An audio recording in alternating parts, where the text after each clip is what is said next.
Yan, hello po. Good morning everyone. It's me, Ate Jackie again. Welcome sa Life is Real.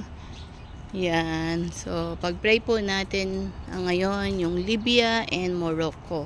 Sa Morocco po is dumaan yung lindol sa kanila. Nawa nasa mabuti silang kalagayan pa rin. Nawa walang gaanong nasaktan, 'di ba? Hindi natin alam, but yun yung sabi na isang friend ko na lumindol nga na nandoon sila, but I don't know kung ilan, sabi mayroon nasa lanta or what, but we need to pray for Morocco, no? And of course ang Libya din na dumaan yung flood yata, no?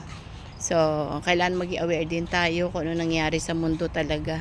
So pag-pray po natin sila dahil prayers are powerful and effective, at yun po yung kaya nating maitulong sa kanila, ang panalangin. So manalangin po tayo. Dakilang Diyos, salamat po sa oras na ito. Dinadalangin po namin, O Lord God, ang sa Morocco at saka sa bansa, Panginoon, ng Libya, O Lord God. Patuloy na gumalaw ka at patuloy na maghari ka doon. Patuloy na ikaw ang Diyos, O Lord God, at patuloy na hawakan mo sila. You are in control for everything, O Lord God. Kaya gumalaw ka, dakilang Diyos, gumalaw ka sa pangalan mo.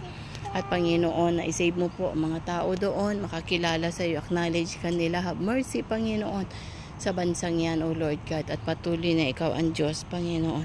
Lord, salamat po. Ito po amin nihiling sa matamis sa pangalan ni Jesus. Amen and amen.